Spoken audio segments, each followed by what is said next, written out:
আহজাব শব্দের শাব্দিক অর্থ দল সমূহ। এর এক বচনে হচ্ছে হিজবুন। হিজবুন মানে দল। পৃথিবীতে দল আছে দুইটা। প্রশ্ন আসতে পারে বাংলাদেশে প্রায় ৭৩টার উপরে দল, আর দল দুইটা মানে হ্যাঁ,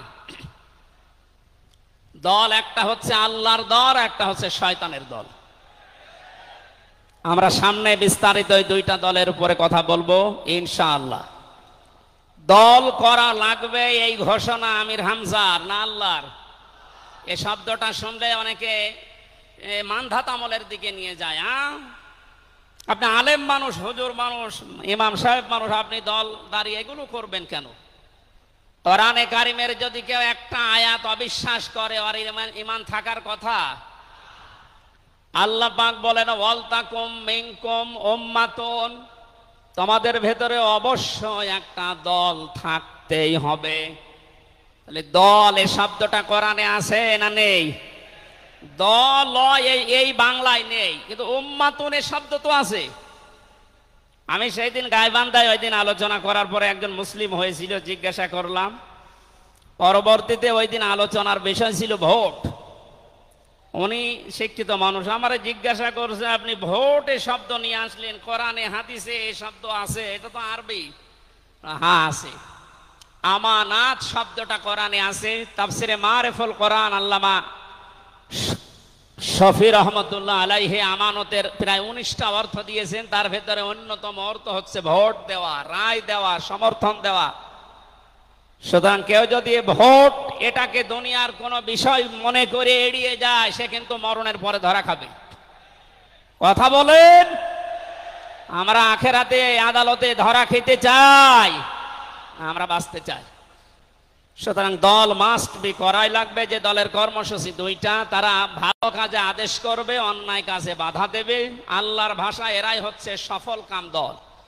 এদেশে যত দল আছে এই দুইটি কর্মসূচি কারা পালন করে আপনি অবশ্যই দেখতে পাচ্ছেন। আপনার বিবেকের কাছে প্রশ্ন করে আপনি সামনে আগাবেন ইনশাআল্লাহ। তাহলে নবীজি আমাদের জন্য একমাত্র আদর্শ কেন? এর এক নম্বরে আমি পেয়েছি তার জীবনটা আমাদের কাছে পরিষ্কার। এই কারণে পৃথিবীতে আমরা যত নেতা নেত্রীকে মেনে চলতে দেখি, যে কোনো রাজনৈতিক দলের নেতা নেত্রী আপনি হন, ওই রাজনৈতিক দলে যাকে মানেন তার চরিত্র জীবন আপনার কাছে কিন্তু পরিষ্কার না। কথা বলে না কেন? আমি নাম ধরেই বলছি, আওয়ামী লীগ যারা করতেন, এখন আওয়ামী লীগ দেশে আছে কিনা আমি জানি না, আছে বললাম ওই যে 14%, ওরাও এখনো পর্যন্ত তওবা করে ফিরে আসার চেষ্টায় আছে। আল্লাহ যেন তাদেরকে তাওফিক দেন। আর যদি হেদায়েত না থাকে দোয়া করেও তো হবে না, আল্লাহ যেন তাদেরকে মায়ের কাছে পাঠিয়ে দেন। একটু আস্তে বলেন ভাই, এটা জোরে বলার দরকার নেই। জীবনী পরিষ্কার হওয়ার কথা বলছিলাম। যারা করতেন আওয়ামী লীগ, বলেন তো আপনার বিবেকের কাছে, শেখ হাসিনা জীবনে কোনোদিন একটা মিথ্যা কথা বলেনি, এ গ্যারান্টি আপনি দিতে পারবেন? না না, এই কথা বলা ভুল হয়ে গেল। ওনার সারা জীবনে কোনো সত্য কথা আছে কিনা আমার সন্দেহ। আমার এই 33 বছর বয়সে তো আমি কোনো সত্য কথা ওনার কাছ থেকে শুনলাম না। কথা বললেই মিথ্যা কথা বল। ওইটা নয়, বাদ দিলাম। আর আমি আর একজনের ধরি, বিএনপি যারা করেন, খালেদা জিয়া জীবনে একটা মিথ্যা কথা বলেনি, এ কথা আপনি গ্যারান্টি দিতে পারবেন? জামাত ইসলাম যারা করে তারা এ কথার গ্যারান্টি দিতে পারবেন যে মরহুম শহীদ মতিউর রহমান নিজামী জীবনে মিথ্যা কথা বলেনি? বলেন না। চরমনাই পীরের মুরিদ যারা, তারা কি গ্যারান্টি দিতে পারে সৈয়দ রেজাউল করিম জীবনেও মিথ্যা কথা বলেনি? একজনের ব্যাপারে গ্যারান্টি আছে, আল্লাহ নিজে গ্যারান্টি দিয়েছেন, তার 63 বছরে একটা মিথ্যা কথা নেই।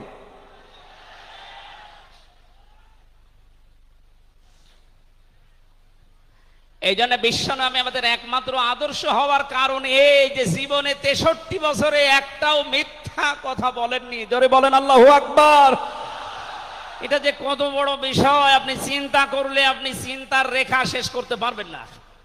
আমাদের দিনের ভেতরে 24 ঘন্টায় কত মিথ্যা আসে, আর তার পুরা 63 বছরের জীবনে একটা মিথ্যা কথা তিনি বলেননি। 2 নম্বরে পেয়েছি আমি, তিনি উন্নত চরিত্রের অধিকারী ছিলেন। এমন চরিত্র আল্লাহ তাকে দিয়েছিলেন। আমি তিনজন নবীর নাম পেয়েছি, আল্লাহর নামের সাথে তাদের নাম আল্লাহ মিলিয়ে দিয়েছেন। হযরত ইসমাঈল আলাইহিস সালামকে আল্লাহ ডাক দিয়েছিলেন গোলামিন হালিম, আমার সহনশীল বান্দা। হযরত ইসহাক নবীকে আল্লাহ বলেছিলেন গোলামিন আলিম, আমার জ্ঞানী বান্দা। আর মুহাম্মদুর রাসূলুল্লাহকে আল্লাহ ডাক দিয়েছেন ওয়া ইন্নাকা লাআলা খুলুকিন আযীম। জোরে বলেন আল্লাহু আকবার। বৃষ্টি হচ্ছে না বাইরে? এখানে ওঠাউঠি করেন কেন? বসেন বসেন।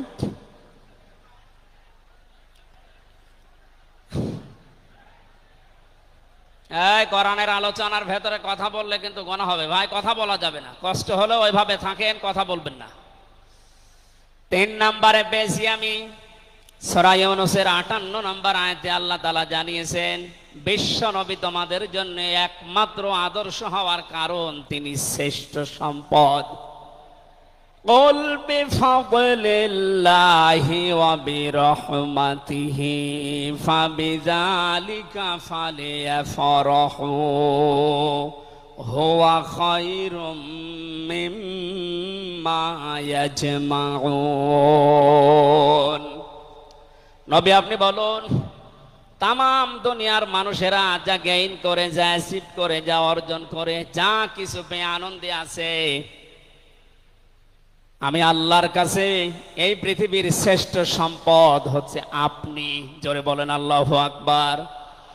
সুতরাং আপনার আদর্শ পেয়েছে যারা, সে মানুষগুলো যেন আনন্দে থাকে, তারা যেন খুশি হয়। এজন্য আগস্টের 5 তারিখের আগ পর্যন্ত এদেশের 100 জনের মাত্র 15 জন মানুষ বিশ্ব নবীকে একমাত্র আদর্শ মানতেন। তারা খুশি ছিলেন, রাজি ছিলেন।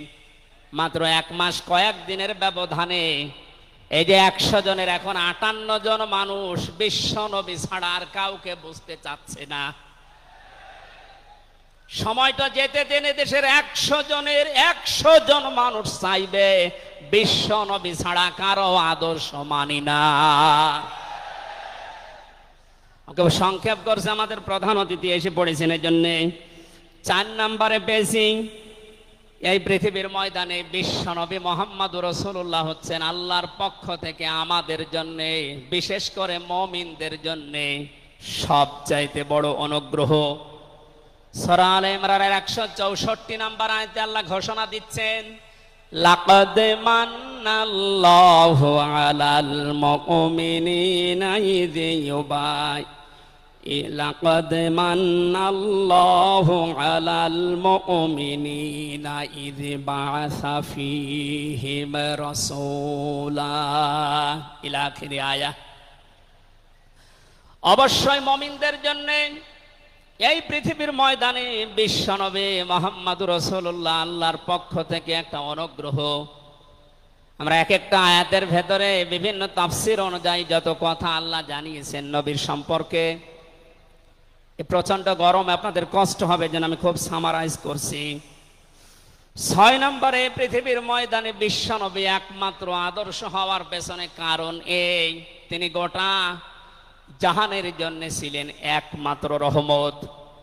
সূরা আম্বিয়ার 107 নম্বর আয়াতে আল্লাহ এই ঘোষণা দিয়েছেন ওমা আরসালনাকা ইল্লা রাহমাতাল লিল আলামিন। বলেন আল্লাহু আকবার। আল্লাহ আলম বলেন না যে শুধু পৃথিবীর জন্য, আলামিন যত জগৎ আল্লাহ বাজিয়েছেন আর যত জগতে আল্লাহর যত সৃষ্টি আছে, এতানাজ্জালুল আমরু বাইনাহুন্না, প্রতিটি জগতে ওই সৃষ্টি অনুযায়ী আল্লাহর বিধিবিধান নাজিল হচ্ছে। যেখানেই যেই সৃষ্টি আছে প্রত্যেকটা সৃষ্টির জন্য মুহাম্মদুর রাসূলুল্লাহ হচ্ছেন আল্লাহর পক্ষ থেকে রহমত। বলেন সুবহানাল্লাহ। সেই রহমতকে হযরতে হালিমাতুস সাদিয়া চিনেছিলেন। কোলে নেওয়া থেকে শুরু করে বাড়ি পর্যন্ত যেখানেই নিয়ে গেছেন, সিরাত ইবনে হিশাম বলছে সব জায়গায় হালিমাতুস সাদিয়া বিশ্ব নবীর মাধ্যমে আল্লাহর রহমত পেয়েছিলেন। সিরাত বিশ্বকোষের ভেতরে পেয়েছি আল্লাহর নবীকে হযরতে হালিমাতুস সাদিয়া যেদিন কোলে তুলে নিলেন, হযরতে হালিমা বলেন আমার স্তনে দুধ ছিল না। মুহাম্মদুর রাসূলুল্লাহকে কোলে নেওয়ার সঙ্গে সঙ্গে আমাদের স্তন, আমার স্তন দুইটাই দুধে পরিপূর্ণ হয়ে গেছে। আমি ডান স্তন তাকে দিলাম, তিনি পান করলেন। বাম স্তন তাকে দিয়েছি, সঙ্গে সঙ্গে তিনি মুখ বের করে নিলেন। হযরতে হালিমা বলেন আমি একবার, দুইবার, তিনবার মুহাম্মদুর রাসূলুল্লাহর মুখে আমার স্তন দিয়েছিলাম। তিনবারই মুহাম্মদ সাল্লাল্লাহু আলাইহি সাল্লাম স্তন থেকে মুখ বের করে নিয়েছেন। চোখের ইশারা দিয়ে যেন আমাকে বসাতে চাই, মা হালিমা জোর করেন কেন? ডান স্তন এটা আমার অধিকার ছিল, আমি পান করেছি। বাম স্তন এটা আমার অধিকার না। আমি জানি আপনার একটা সন্তান আছে, তার নাম আব্দুল্লাহ, এটা আমার দুধ ভাই আব্দুল্লাহর অধিকার। ও মা হালিমা, পৃথিবীতে আমি ভাইয়ের হক নষ্ট করার জন্য আসি না, এসেছি ভাইয়ের হক ফিরিয়ে দেওয়ার জন্যে। ঢাকাবাসী, যেই নবী মায়ের কোলে বসে ভাইয়ের হক নষ্ট করেন নাই এই রবিউল আউয়াল মাসে, সেই নবীর উম্মত আমরা এখন যারা দাবি করছি, অধিকাংশ গুলোই দেখতে পাই যত বড় হচ্ছি তত ভাইয়ের হক মারার জম হচ্ছি। এটা তো রবিউল আউয়ালের শিক্ষা ছিল না। হযরতে হালিমা বলেন তাকে যে গাধার উপরে তুললাম, দুর্বল ছিল, সঙ্গে সঙ্গে সবল হয়ে গেছে। বাড়িতে পৌঁছাতে দেরি, কুয়ায় পানি ছিল না, কুয়া ভর্তি হয়ে গেছে। খেজুর গাছে খেজুর ছিল না, বিশ্বনবী মুহাম্মদুর রাসূলুল্লাহ যেহেতু রহমত, আমার খেজুর গাছে খেজুর পরিপূর্ণ হয়ে গেছে। সুতরাং ওনাকে যেখানেই নেওয়া হয় সেখানে যদি রহমত আসে, আমাদের এই মাথা থেকে পা পর্যন্ত, রান্নাঘর থেকে আন্তর্জাতিক জীবন পর্যন্ত, আজকের এই সিরাত অনুষ্ঠানে যদি সিদ্ধান্ত নিয়ে যেতে পারি সব জায়গায় তাকে ছাড়া কাউকে মানব না, অবশ্যই আল্লাহ পাকে 56,000 বর্গ মাইল রহমত বরকত দিয়ে ভরে দেবেন। কথা বলেন ঠিক কিনা? আল্লাহ যেন এটা দেন আমাদের মাধ্যমে, বলেন আমিন।